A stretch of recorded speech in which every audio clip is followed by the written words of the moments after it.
Have you ever thought that silent numbers on a bank statement could change your entire life? I hadn't, until that day.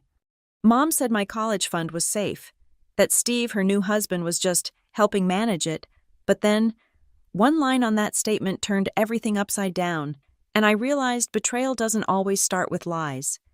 Sometimes it lies dormant in the numbers, waiting to destroy everything you thought you knew about the people you trusted most. My name is Madison Clark Maddie, to everyone who knows me, and at 24, I thought I had my future mapped out perfectly. Full scholarship for data science at Northwood University, a clear path ahead, and most importantly, a safety net. My father had left behind a college fund worth nearly $180,000, sitting in a trust account he'd set up before cancer took him 3 years ago. Dad. Richard Clark had been the kind of architect who believed in building things to last, not just buildings, but futures, security, trust. Every month for 15 years, he'd deposited money into that account, even when things were tight.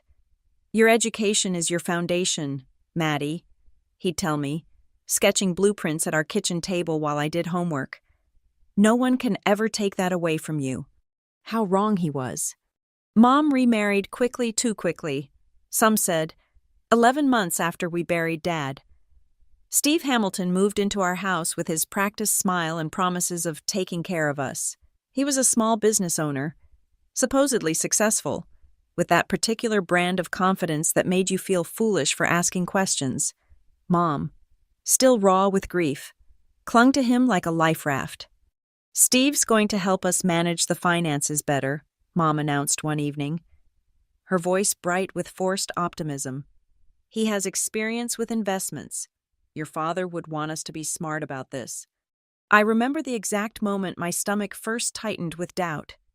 Steve was reorganizing Dad's old study, and I watched him casually toss Dad's financial planning books into a donation box. Outdated strategies, he said when he caught me staring. I'll take care of everything, kiddo. Kiddo. I was 21 then, about to graduate summa cum laude, and he called me kiddo. The changes were subtle at first. New passwords on the family computer. Mail redirected to a P.O. box for security reasons. Mom stopped talking about money altogether, deferring every question to Steve with an uncomfortable laugh. Steve handles all that now. But it was the bank statements that first made my skin crawl. I'd always received quarterly statements for my college fund. Dad had made sure I was listed as the beneficiary with full visibility. They came like clockwork. Boring documents I barely glanced at because the number was always steadily growing with interest. Until they stopped coming. Oh, we switched to paperless, Steve explained when I asked. Better for the environment. I'll forward you the emails. The emails never came. 3 months passed, then 6. My calls to the bank were met with confusion. They showed the statements were being sent to the primary account holder. When did Mom become the primary account holder? The account was in trust for me. She was only supposed to be the custodian until I turned 25. Just a formality for tax purposes, Steve said when I confronted them at dinner. Mom nodded along, pushing food around her plate. Your money's all there, growing nicely. In fact, I've been looking into some investment opportunities that could double it before you graduate. The way he said your money made it sound like a joke only he understood. I started paying attention then, really paying attention. Steve's successful business seemed to involve a lot of closed-door phone calls and no actual office. His car was leased. I discovered the expensive watches he wore fake, good fakes, but fakes nonetheless. I knew because Dad had taught me about authentic craftsmanship, about the weight of real quality. The final red flag came when I tried to access the online portal for my college fund. My login credentials no longer worked when I called the bank directly, bypassing Steve's interference. A tired customer service representative delivered the blow that would shatter everything. I show several withdrawals over the past 8 months. Ms. Clark, regular transfers of $15,000 each. Would you like me to email you the transaction history? My hands shook as I wrote down the confirmation number. $15,000 a month, 8 months, $120,000. 2/3 of my father's legacy, bleeding out in steady increments while I sat at the same dinner table with the thief, while Mom smiled and served him coffee in Dad's favorite mug. The transactions all showed the same destination, Hamilton Enterprises, LLC. Steve's company, the one I discovered, after a simple search, didn't exist in any business registry. Dad had been wrong about one thing. Someone could take away my education, my future, my foundation. All they needed was my mother's signature and a believable smile. But Dad had been right about something else. Something he'd said when teaching me about load-bearing walls and structural integrity. When something's built on lies, Maddie, it will always collapse. The only question is when, and who'll be standing clear when it does.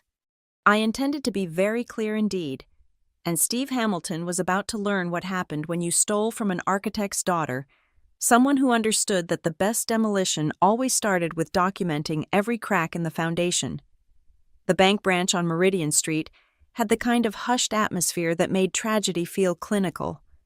I sat across from Patricia Winters, a senior account manager who'd known my father, watching her face shift from professional courtesy to genuine alarm as she pulled up the detailed statements. Madison, these transactions, she paused, adjusting her glasses. They're all authorized with your mother's digital signature, but the pattern is unusual. Unusual. Such a polite word for theft.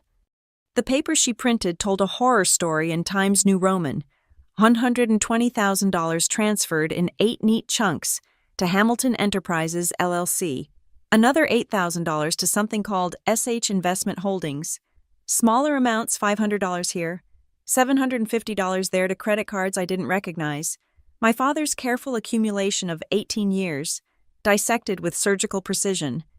The investment company, Patricia said slowly, typing something into her computer. It doesn't appear to have any legitimate registration. No tax ID that matches any active business entity. My phone buzzed. Where are you? Steve's making his famous lasagna tonight. I stared at the text, nausea rising, his famous lasagna, in my father's kitchen, bought with my father's money. I need copies of everything, I told Patricia. Every transaction, every authorization, every document. The drive home took 17 minutes. I spent them practicing what I'd say, how I'd contain the rage that made my hands shake on the steering wheel. But nothing prepared me for the scene I walked into Steve at the stove, wearing Dad's apron, the stupid one I'd bought him that said, Architect of Flavor, while Mom laughed at something he'd said. There she is, Steve boomed, waving a wooden spoon. Was starting to worry you'd miss dinner.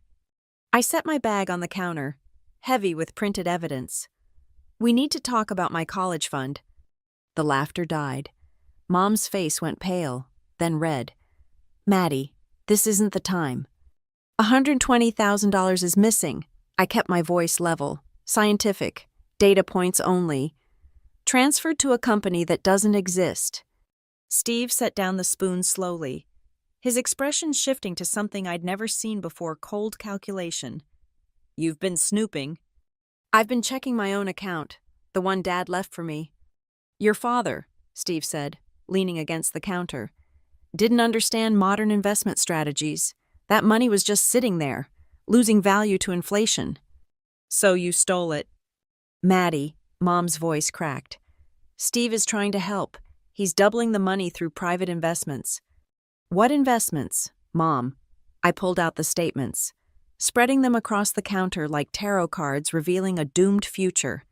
Hamilton Enterprises doesn't exist. It's never filed taxes. It has no address except a P.O. box that traces back to Steve's cousin in Delaware. Mom's hands fluttered to her throat. That's not... Steve explained this. It's a holding company for tax purposes. Evelyn, honey, Steve interrupted, his voice honey smooth. Maddie doesn't understand how sophisticated finance works. She's a kid playing with computers, not someone who understands real business. A kid, playing with computers. I was 3 semesters from a master's degree, had internship offers from 3 Fortune 500 companies, and he reduced me to a kid playing with computers. I understand fraud, I said. I understand that you forged documents, I understand that you've stolen money from a trust fund that legally belongs to me. Steve's face darkened. He stepped closer, using his height advantage. Careful, little girl. You're making accusations you can't prove. Your mother authorized those transfers. She's the custodian. Under coercion, under false pretenses. I didn't step back. Mom, did you know where the money was actually going? Mom was crying now, mascara running in parallel tracks. Steve said, he said it would be worth twice as much by the time you graduated. He had connections, insider opportunities. Insider opportunities, I laughed, bitter as burnt coffee. That's what you call theft now. Steve slammed his hand on the counter, making Mom jump. That's enough. I've been patient with your disrespect, but I'm your stepfather now. This is my house. This is my father's house, I shot back. And you're a con artist who targeted a grieving widow. The silence that followed was deafening. Mom stood between us, looking lost, torn between the daughter she'd raised and the man she'd chosen to believe. In that moment, I saw her clearly not as my mother, but as a woman so desperate not to be alone that she'd sold out her daughter's future for the illusion of security. The money will be returned, Steve said finally, his voice controlled again. The investments need time to mature, another 6 months. There are no investments. I gathered the papers, my evidence, my ammunition. And you have exactly 48 hours to return every penny before I file charges for fraud, embezzlement, and breach of fiduciary duty. Steve laughed, actually laughed. You think you're so smart. You have no idea how the real world works. Little girl, your mother and I are married. What's hers is mine, and that includes managing your little college fund. I looked at Mom one last time. She wouldn't meet my eyes. Then I guess I'll see you in court, I said, and walked out of my father's kitchen, leaving them with their famous lasagna and their house of lies, carrying the weight of $120,000 worth of betrayal in a manila folder. Dad had built things to last, but some things, I was learning, needed to be torn down to the foundation. Mr. Callahan's office hadn't changed since I was 12, when Dad first brought me here to explain what a will meant. The same leather-bound books, the same photograph of his sailing yacht, the same sense that justice had a physical address, 3rd floor, Hammond Building, corner office overlooking the courthouse. Madison. He stood when I entered, his weathered face creasing with concern. I got your message. I'm so sorry about all this. Thomas Callahan had been more than Dad's lawyer. They'd been friends since college, back when Dad was sketching his first blueprints and Tom was arguing mock trials. If anyone understood what that money meant beyond its numerical value, it was him. I laid out the bank statements like evidence in a case Dad would never see tried. Tom reviewed them in silence, occasionally making notes in his precise handwriting. Finally, he removed his reading glasses and rubbed his eyes. Your father was meticulous about this trust, he said. I helped him structure it myself. Your mother was named custodian with very specific limitations. She could manage the fund? Yes, but only for your educational benefit. Any withdrawal required documentation, tuition bills, housing receipts, textbook invoices. Steve claims Mom authorized everything as marital property. Tom snorted. Steve can claim the moon is made of cheese. Doesn't make it true. This trust exists under the Uniform Transfers to Minors Act, extended to age 25 for educational purposes. Your mother couldn't legally transfer this money to her husband any more than she could sell your kidneys. The relief that flooded through me was physical, so I can get it back. More than that, what Steve did, if we can prove he knowingly defrauded a trust that's a federal crime, we're talking potential prison time, not just civil penalties. Tom pulled out a legal pad, his demeanor shifting from sympathetic family friend to the shark who'd won Dad's malpractice suit against a construction company 15 years ago. Tell me everything. When did Steve enter the picture? When did the withdrawals start? What exactly did he tell you about these investments? For the next 2 hours, I reconstructed the timeline. Mom's whirlwind romance 4 months after Dad's funeral. Steve moving in after just 3 months of dating. the gradual takeover of family finances, the way he'd isolated Mom from her old friends, the ones who'd known Dad. Classic predatory behavior, Tom muttered, writing furiously. He targeted her specifically recent widow, substantial assets, emotionally vulnerable, Madison. Has your mother ever seemed unusual, confused, overly medicated? The question hit like cold water. She's been taking anxiety medication since Steve suggested it, said it would help with her grief management. Tom's expression darkened, which makes her more pliable, less likely to question things. We need to document everything: her medical records, prescription history, any witnesses to her mental state. I don't want to destroy my mother, I said quietly. I just want my money back. Your father, Tom said, his voice gentle but firm, sat in that very chair and made me promise something. He said, Tom, if anything happens to me, make sure Maddie gets what I've saved for her. Make sure Evelyn doesn't get manipulated by someone looking for a payday. He saw this possibility. Madison, he knew your mother's weaknesses. My eyes burned. Dad had known. He'd tried to protect both of us, even from each other. Tom opened a drawer and pulled out a thick folder. This is your original trust documentation. Your father also left something else, a letter, to be opened if anyone ever contested the trust or tried to manipulate its terms. With shaking hands, I opened the envelope marked with Dad's architectural seal. My dearest Maddie, if you're reading this, then someone has tried to take what I've built for you. I know it hurts. I know it feels like betrayal, especially if that someone is family. But remember what I taught you about structural integrity. Sometimes you have to tear down a compromised structure to build something solid: your education, your future, your dreams. These are load-bearing walls. Don't let anyone convince you otherwise. The money is yours by right and by law. Tom Callahan will help you claim it. Don't feel guilty. Don't feel small. You're an architect's daughter. You know how to build and when to demolish. Fight for what's yours. Sweetheart, I would have fought for you. All my love. Dad. The tears came then, hot and angry and cleansing. Tom quietly pushed a box of tissues across the desk. Your father also did something else, he said when I'd composed myself. He installed what we call a poison pill in the trust. If anyone attempts to fraudulently access the funds, they become personally liable for triple damages. Steve doesn't just owe you $120,000, he potentially owes you $360,000. He doesn't have that kind of money. No, but he has assets: the house he owned before marrying your mother, his car, any retirement accounts. We can freeze and seize all of it. Tom smiled, sharp as a blade. We can destroy him financially. Madison, the question is, how far do you want to go? I thought about Steve and Dad's apron, Mom's drugged compliance, the systematic dismantling of everything my father had built.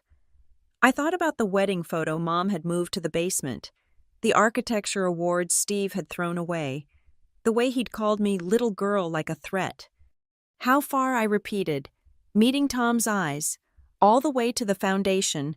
I want him to have nothing left to build on. Tom's smile widened. That's Richard's daughter. Let's get to work. The house became a battlefield disguised as a home. Steve's children enter, 19 and Sophie.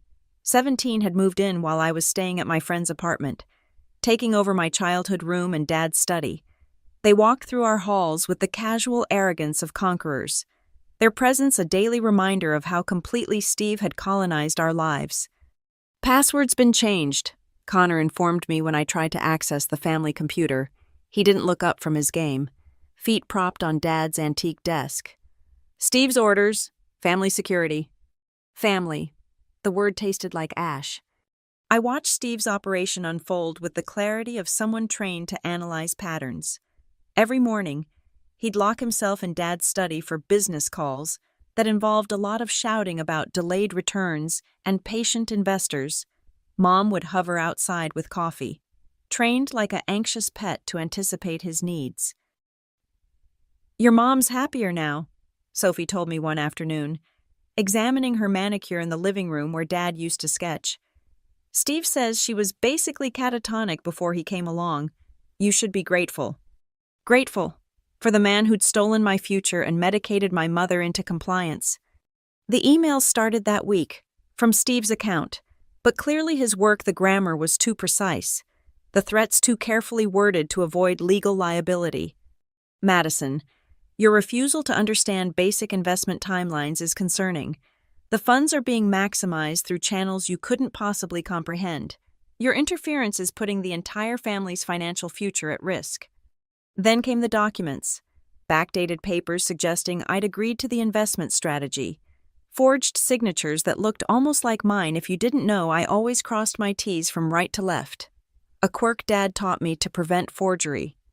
These are actually quite good, Tom said when I brought them to his office. Good enough to fool someone who doesn't know what to look for. But Steve made a crucial mistake. The notary he used lost their license 3 months before these were supposedly signed. Mom's attempts at reconciliation were harder to navigate than Steve's threats. She'd corner me in the kitchen, eyes glassy from whatever cocktail of medications Steve had her on. "Sweetheart, you're tearing this family apart," she'd say, voice slurred slightly. "Steve's just trying to help. He showed me the projections. We'll all be millionaires if you just stop interfering." "Mom, there are no projections. There are no investments. He's stealing from us." "You sound just like your father," she said one evening, and not as a compliment. "Always suspicious, always thinking someone's out to get you. Richard was the same way. It's why he died so stressed, so unhappy." "Dad died of cancer," I said, my voice deadly quiet. "Not stress, and he was the happiest person I knew, until he got sick." But Steve had rewritten that history too. Painted Dad as a paranoid workaholic who'd left his family in financial chaos. Mom repeated these lies like memorized scripture, each repetition another nail in the coffin of who she used to be. The isolation was surgical. Mom's sister called me, confused. "Evelyn says you're having some kind of breakdown, that you're making wild accusations about Steve." Her book club friends, Dad's former colleagues, even our neighbors Steve had gotten to them all, spinning a narrative of a grieving daughter unable to accept her mother's new happiness, lashing out at the stepfather trying to help. Madison's always been troubled. I overheard him telling someone on the phone. Her father's death hit her hard.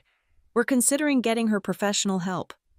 Professional help, code for we're setting up a paper trail of mental instability. That's when I realized Steve wasn't just a thief, he was systematic. Every move calculated to discredit me, isolate me, make me look like the unstable one. He'd probably used the same playbook on other victims, other families. The game changed when I found Connor in my room, photographing my personal documents with his phone. "What are you doing?" He didn't even flinch. "Dad needs copies for the lawyers. You know, for when he sues you for defamation." "Get out." "This isn't your room anymore," he smiled, his father's smile. "Actually, once Mom signs the new papers, this won't be your house either." New papers. I felt the ground shift beneath me. That night, I heard them in the study. Steve, Connor, and someone on speakerphone with a Russian accent discussing transferring the remaining assets and establishing offshore accounts before the girl causes more problems. The girl, I was just an obstacle to them, a speed bump on their way to draining my family dry. I recorded everything on my phone from the hallway.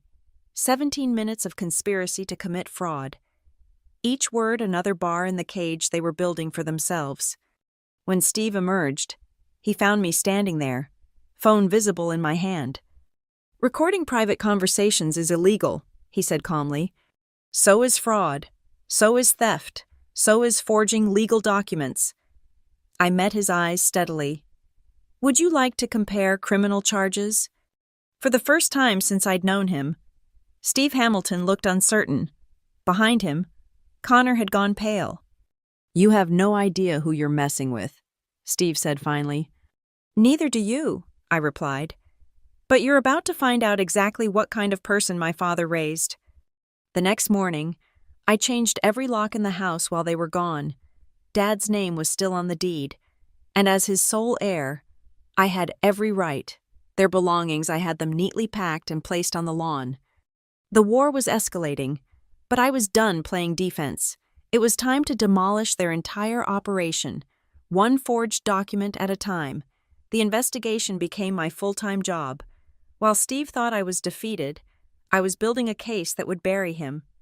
Tom connected me with Janet Morrison, a forensic accountant who testified in federal fraud cases. Her office was sterile as an operating room, appropriate for the surgical dissection we were about to perform on Steve's financial history. "Your recording is gold," Janet said, replaying the conversation about offshore accounts. "But we need more: paper trails, digital footprints, witnesses." I'd already started gathering evidence. Through a data recovery program I'd learned in my computer science classes, I managed to retrieve deleted emails from our family computer before Steve changed the passwords, dozens of messages between him and someone named Victor about the Clark account, and liquidation timelines. I also have this. I showed Janet a photograph I'd taken of Steve's desk when he wasn't home, sticky notes with account numbers, passwords written in his arrogant scrawl, assuming no one would dare enter his space. "Sloppy," Janet smiled. "Criminals always get sloppy when they think they're winning." The bank manager, Patricia, had become an unexpected ally. "Off the record," she said during a coffee meeting, "we've seen this pattern before with Steve Hamilton. 3 other families, similar situations, widows with substantial assets. The cases were never pursued, the families were too embarrassed or too broken to fight. 3 other families. Steve was a serial predator." "I need their names," I said. "I can't," Patricia struggled, then slid a piece of paper across the table. "I absolutely cannot give you this information that I definitely did not write down." The first name was Barbara Henley, whose husband had died in a car accident 2 years ago. When I called her, she broke down crying. "Steve destroyed everything," she sobbed. "My husband's life insurance, gone. My daughter's college fund, vanished. When I tried to fight back, he had me committed for evaluation. 72 hours in a psychiatric ward because I was hysterical. After that, I just gave up." The second victim, Carol Martinez, was angrier. "That bastard cost me my house, convinced me to invest in his fake company, then disappeared when I started asking questions. Your mother, is she on anxiety medication, Xanax Ativan?" "Yes. Why?" "Same thing he did to me. Makes you foggy, compliant, easy to manipulate. I didn't realize what was happening until I was broke and homeless." These women's stories became ammunition. Tom filed them as supporting evidence, establishing a pattern of behavior that would destroy any claim of legitimate business dealings. But Steve wasn't sitting idle. A process server appeared at my friend's apartment where I was staying. Steve was suing me for harassment, defamation, and intentional infliction of emotional distress. The audacity was breathtaking. "This is actually good," Tom said when I called him panicking. "He's just given us discovery rights. We can legally demand all his financial records now." The trap was even better than Tom imagined. I'd prepared for this possibility, following Janet's advice to let him think he's winning. The meeting was set for the following Thursday. Steve would come to sign what he thought were investment papers for a new scheme. Documents Mom would co-sign in her medicated haze. What he didn't know was that I'd planted a recording device in Dad's old briefcase, the one Steve had started using. Another small desecration he probably thought I hadn't noticed. I watched from my laptop as Steve entered the study with Connor and a man I didn't recognize, Victor. Presumably, the audio was crystal clear. "Once Evelyn signs, we move everything offshore," Steve said. "The house will be mortgaged within a month. Between that and what's left of the college fund, we're looking at close to $500,000. "What about the girl?" Victor asked. "Maddie," Steve laughed. "She's played right into our hands with this lawsuit. My lawyer says we can claim she's mentally unstable, jealous of her mother's happiness. Who's going to believe a hysterical kid over a successful businessman? And if she doesn't back down..." Connor's been documenting her erratic behavior, breaking into the house, stealing documents, making threats. We've got enough to have her arrested for trespassing and theft. My blood ran cold. They were planning to have me arrested using fabricated evidence. The beautiful part, Steve continued, is that once she's discredited, Evelyn will sign anything, power of attorney, property transfers, whatever we need. She trusts me completely. You mean the drugs help her trust you? Connor added, laughing. Same difference, though we'll need to be careful with the dosage. That other woman, Barbara, we nearly lost her to an overdose. They laughed. They actually laughed about nearly killing a woman. I saved the recording in 3 locations, sent copies to Tom and Janet, and uploaded it to a secure cloud server. This wasn't just fraud anymore, this was conspiracy, elder abuse, attempted murder. But I needed one more piece, the smoking gun that would end this definitively. That night, I did something I'd never imagined. I broke into Steve's car. Not breaking, exactly, since I had a spare key from when Mom had asked me to move it months ago. Inside his glove compartment, jackpot a burner phone with texts to Victor discussing the final transfer and a USB drive. The USB contained everything: forged documents, bank routing numbers, records of the 3 previous victims, and most damningly, a video Steve had made bragging about his perfect system for what he called widow harvesting. I threw up in the parking lot after watching it. Then I called Tom. "We've got him," I said. "We've got everything." "Then it's time to spring the trap," Tom replied. "The meeting tomorrow at the bank, Steve's about to learn what happens when you steal from someone who inherited their father's patience and precision." I looked at Dad's briefcase, still recording in the study. Steve's voice still bragging about his plans. "He has no idea what's coming," I said. "Good," Tom said. "Your father would be proud." The conference room at First National Bank was deliberately chosen neutral ground with security cameras and witnesses.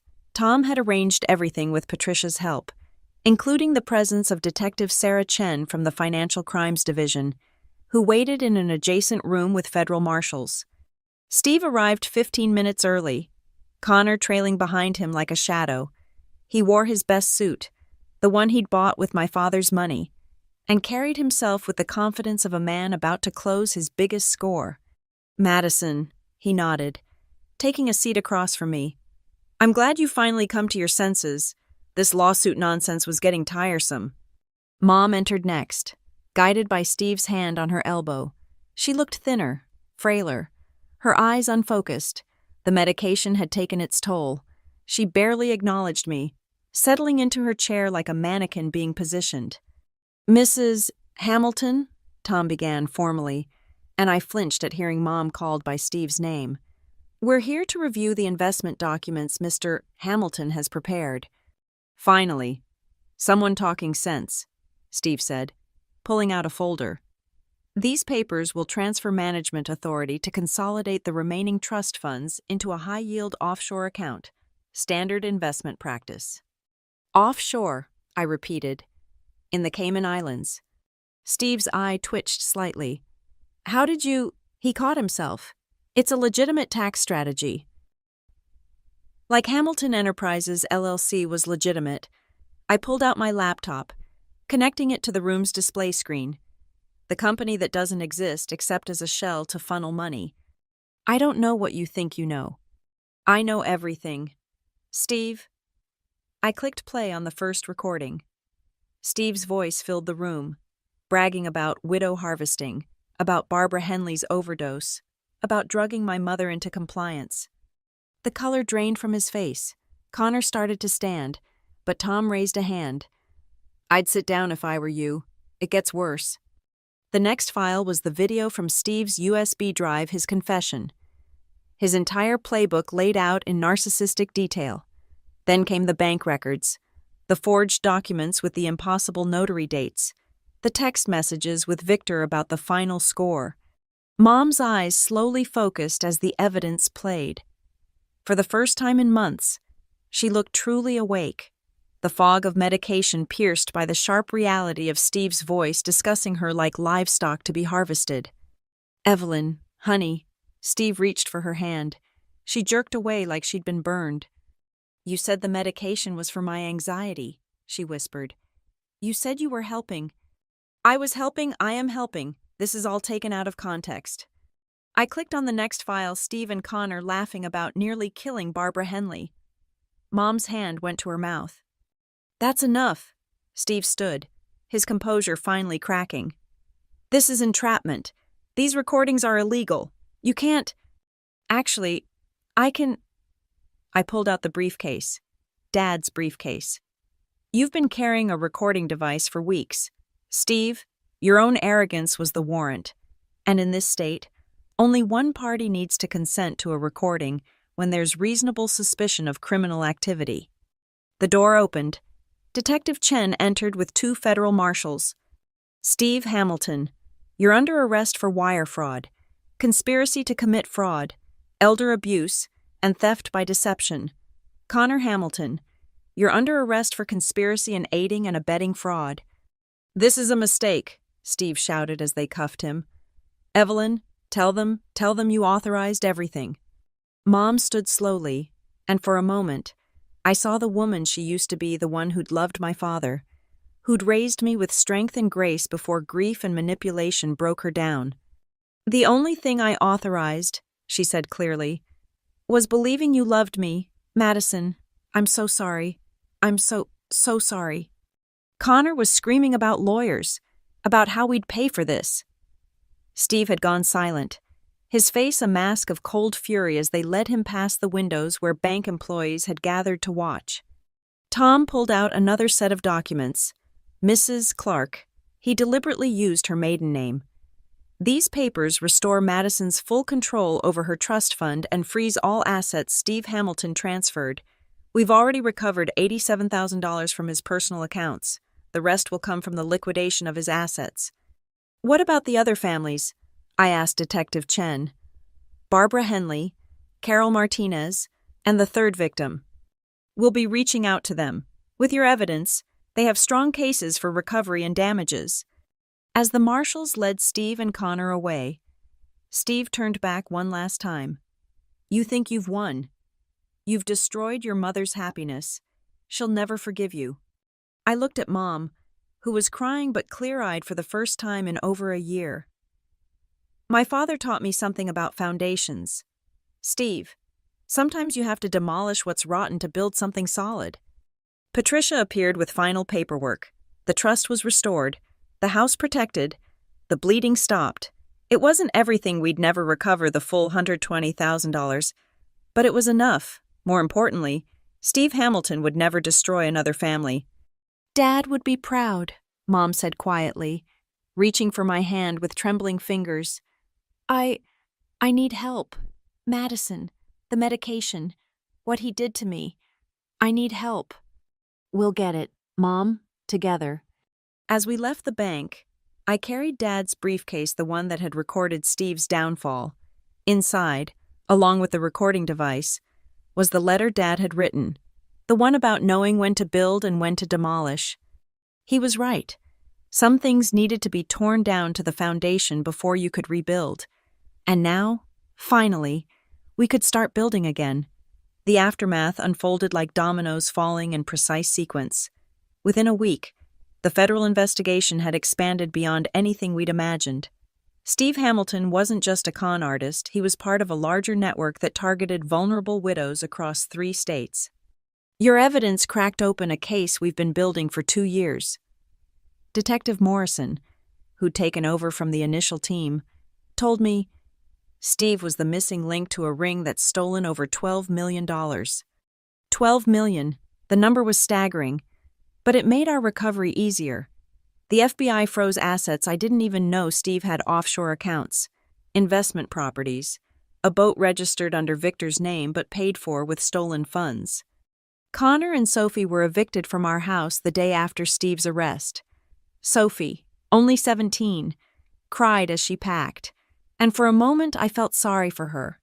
Then I remembered her casual cruelty, her entitlement to my father's legacy, and I let her go without a word. Where are we supposed to go? Connor had demanded, his arrogance finally cracking. That's not my problem, I replied. Maybe ask your father's other victims. I'm sure they have suggestions. Mom's recovery was harder to watch than Steve's destruction. The withdrawal from the cocktail of medications he'd been feeding her was brutal sweating, shaking, paranoia that maybe Steve had been right. Maybe she was crazy. Maybe this was all her fault. "I signed those papers," she said, during one particularly bad night. "I gave him access to everything. How could I be so stupid?" "You weren't stupid. Mom, you were grieving and drugged and manipulated by a professional predator." Dr. Catherine Wells, the psychiatrist treating Mom, confirmed what we'd suspected.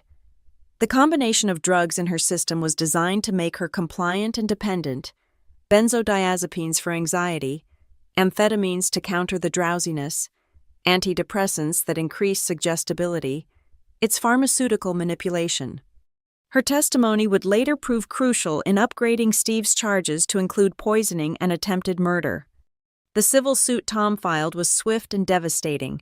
Steve's lawyer, a public defender since Steve could no longer afford his high-priced attorney, tried to argue that Mom had authorized the transfers.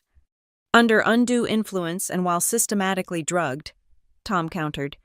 "We have medical records, recordings, and a video confession. Would you like to proceed to trial, or should we discuss settlement?" There was no settlement. Steve had nothing left to settle with. The court awarded us everything, the full $120,000, plus triple damages for fraud, totaling $360,000. Steve's house was liquidated, his car sold, his retirement accounts drained. Even his watch collection, the fake one he'd been so proud of, was auctioned off. Barbara Henley and Carol Martinez filed their own suits, emboldened by our success. The third victim, elderly Margaret Chen, had died 6 months earlier. Her family suspected suicide but could never prove it. Her children joined a wrongful death suit that would ensure Steve never saw freedom again. He killed her. Margaret's daughter told me at the courthouse. Maybe not with his hands, but he destroyed her will to live. She died thinking she was a burden to everyone. The criminal trial was almost anticlimactic. With the evidence we'd provided, recordings, documents, witness testimony, Steve's guilt was never in question. The only drama came when he took the stand, still trying to spin his narrative. "These women came to me," he insisted. "They needed help managing complex finances. I provided a service." The prosecutor played the widow harvesting video. The jury took less than 2 hours to convict on all charges: wire fraud, mail fraud, elder abuse, conspiracy, attempted murder through poisoning, and racketeering as part of an organized crime syndicate. The sentence: 25 years federal prison, no possibility of parole for 15. Connor got 5 years, eligible for parole in 2. He sobbed at sentencing, finally understanding that his father's schemes had cost him his future too. Victor disappeared before trial, but Interpol had leads. The network was unraveling, one widow harvester at a time. Mom and I stood together as they led Steve away in shackles. He looked older, smaller, the confident predator reduced to just another number in orange. "Madison," he called out, "this isn't over." "Yes, it is," I replied. "You lost the moment you underestimated an architect's daughter." The recovery money came through in stages. First the $87,000 from Steve's accounts, then another $40,000 from the house sale. Finally, the remaining amounts from various assets. Not the full $360,000 judgment that would take years to fully collect, but enough to restore my college fund and pay for Mom's treatment. Barbara Henley sent a thank you card with a simple message: "You gave me the courage to fight back." Carol Martinez called to say she'd gotten her house back in the settlement.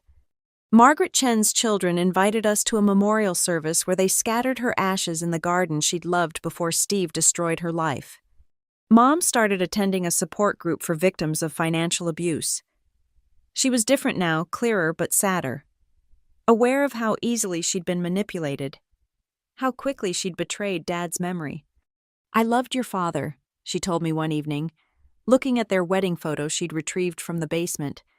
"But I was so afraid of being alone that I let that fear make me vulnerable. Steve saw that fear and exploited it." "Dad would forgive you," I said, and meant it. "Maybe, but I'll never forgive myself for what I almost cost you. Your education, your future that was Richard's dream for you." The college fund was restored, But I'd already learned the education I needed most didn't come from any classroom. It came from fighting for what was right, from refusing to be silenced, from understanding that sometimes love means holding people accountable for their choices. Steve Hamilton had taught me that too, in his way. He'd shown me what happened when greed wore the mask of love, when manipulation disguised itself as care. But more importantly, he'd proven what Dad always said: when something's built on lies, it will always collapse. The only question is who'll be standing clear when it does. 6 months after Steve's conviction, I stood in Dad's study, truly his again, stripped of every trace of the man who'd tried to steal his legacy. The architectural awards were back on the walls, his books returned to their shelves, his drafting table positioned exactly where he'd kept it, by the window overlooking the garden he'd designed. Mom had wanted to sell the house, too many poisoned memories, but I convinced her to stay, to reclaim it rather than abandon it. We repainted every room, replaced the furniture Steve had chosen, performed an exorcism through renovation.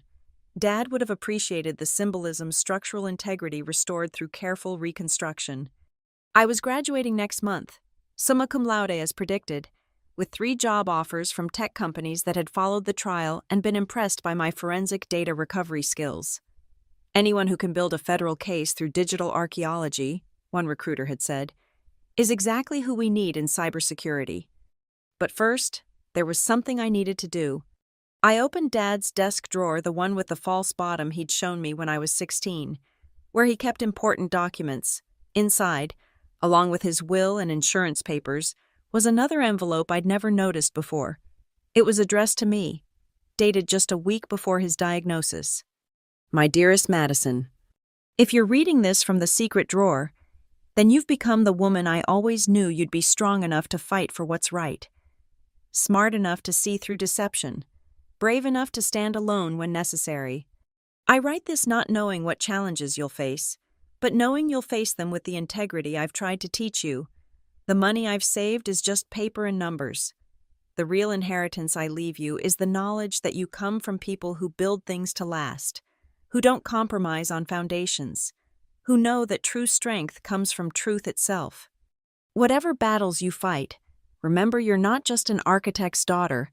You're an architect yourself of your own life, your own future, your own justice. Build something beautiful, sweetheart. Forever proud of you, Dad. The tears came freely now, but they were different from before.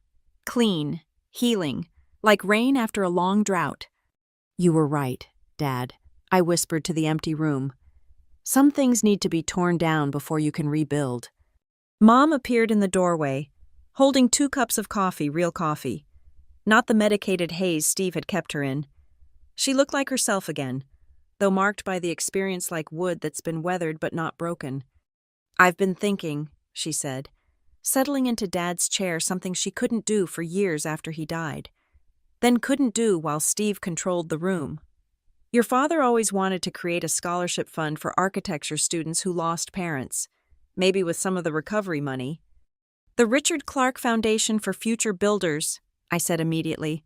He'd love that. He'd love what you've become more, Mom said softly. You didn't just save our money, Madison. You saved me. You saved those other families. You stopped a predator who would have kept destroying lives. I had help. Mr. Callahan, Patricia, Janet, Detective Morrison. But you started it. You stood up when everyone said to sit down. You fought when everyone said to give up. She reached across the desk, taking my hand. You're the architect now, of justice. That afternoon, I visited the federal prison where Steve was serving his sentence. He sat across from me in the visiting room, orange jumpsuit hanging loose on his diminished frame. Prison had stripped away his polish, revealed the small, grasping man beneath the confidence. Come to gloat, he asked, his voice bitter. No, I came to tell you something. I leaned forward, meeting his eyes. Barbara Henley is getting remarried, to a real man who loves her. Carol Martinez started her own business with the settlement money. Margaret Chen's children created a foundation in her name to help elderly victims of financial fraud. Why are you telling me this? Because you failed, Steve. Not just at stealing our money, but at breaking us. Every family you tried to destroy is rebuilding, stronger than before. You're the only one who ended up with nothing. I had everything before you. No, you had nothing. You had schemes and lies and stolen money. You never had what my father had: people who loved him, respected him, who remember him with honor. You'll be remembered too, Steve, but only as a cautionary tale, a reminder to check the foundation before you trust someone to help build your future. I stood to leave, then turned back one last time. Connor wrote to me, from prison. He wanted me to know he's getting his GED, planning to study accounting legitimately this time. Even your son is choosing to build something better than what you taught him. Steve's face crumpled, and I walked away, leaving him to his empty victories and hollow schemes. That evening, I sat at Dad's drafting table, sketching plans not for buildings, but for my future. Graduate school in cybersecurity with a focus on financial fraud prevention. A consulting firm to help families protect their assets from predators. Maybe law school eventually, to become the kind of advocate Tom had been for us. The foundation was solid now. Steve's demolition attempt had only revealed how strong the underlying structure really was, the one Dad built with love, integrity, and careful planning. I thought about the families still out there, the widows and widowers vulnerable to the next Steve Hamilton. They needed someone who understood both the architecture of fraud and the blueprint for justice. Someone who knew that when a bank statement reveals betrayal, you don't just accept the loss, you fight to reclaim every stolen penny and prevent the next theft. My phone buzzed with a text from Mom. Dinner's ready. Made Dad's famous lasagna, the real one, not Steve's version. I smiled, closing Dad's letter carefully, returning it to its hiding place. Some inheritances were measured in dollars, others in lessons learned, battles fought, justice served. Mine was measured in both, and I intended to invest it wisely, building something that would last, something that would protect others, something that would make an architect proud. The foundation was set. Now it was time to build. Thank you so much for listening to my story. I'm curious, where are you listening from right now? Please share in the comments below so we can connect. Don't forget to subscribe to the channel if you want to hear more stories like this, and I'd love to hear your thoughts. Have you ever discovered something shocking in financial documents? How did you handle it? Let's discuss in the comments.